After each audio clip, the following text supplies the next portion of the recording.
The migrant crisis, the economy, terrorism, just some of the big issues in Europe as the Netherlands takes over the rotating EU presidency. Euronews has spoken to the Dutch Prime Minister, Mark Rutte, about the challenges that lie ahead. Prime Minister, EU leaders have been struggling for months to reach an agreement to relocate 160,000 refugees which are stranded in Italy and in Greece. To this moment, not even 300 of them have been relocated, and none of them to the Netherlands. So what can be done to get this relocation scheme back on track under the Dutch presidency? Well, if they would be stranded in Italy and Greece, it would be relatively easy to get the scheme going. The problem is they are not stranded. They come into Greece and then they go on and continue on the West Balkans, going through Slovenia, Austria, into mostly Germany or Sweden, and sometimes the Netherlands and Belgium. So what we need to do is to build the reception capacity and the hotspots in Greece. Italy is one or two steps further now, but still a lot needs to be done there. And only when they have been established, you can relocate people from these hotspots over the rest of the European Union. Prime Minister, Sweden and Denmark are re-establishing border controls. Other countries have done so before. Others might follow. It seems that the whole existence of the Schengen zone is under threat. Now, you have proposed in November to cut down the members of the Schengen zone to 5. What is the plan now to save the Schengen zone?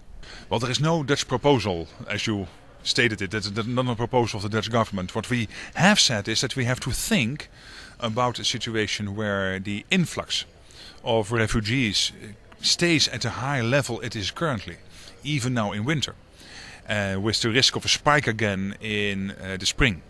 And then you have to think about what are the alternatives to what-ifs. And I cannot go into what the what-ifs are I'm thinking of.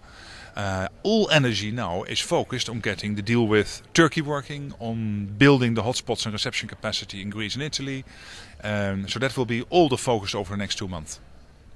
Mr. Rutte, in April there will be a referendum in the Netherlands on the EU-Ukraine Association Treaty.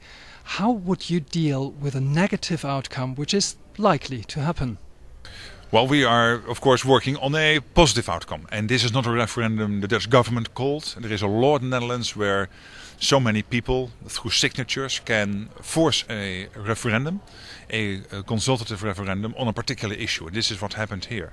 And we will make clear and explain to the Dutch public why we put our signature under this treaty. And it is because it is in the Dutch interest to have a free trade agreement with Ukraine. We are a trading nation. We can earn a lot of money when Ukraine is more successful than it is currently. It is in Dutch interest. And secondly, because it is all about building the state, the rule of law, implementing all the human rights,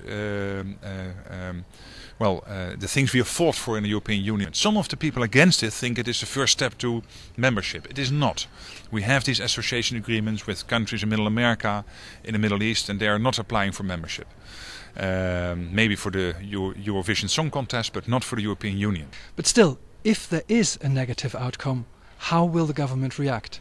Well, formally then we have to take a position, because it is a consultative referendum. Then the law requires the government to take a position and put this to the Dutch Parliament, how we will deal with the outcome of the referendum. And that we will decide after the 6th of April, after the referendum. And of course your question assumes that there will be a negative outcome, and I will put all my energy in coming to a positive outcome.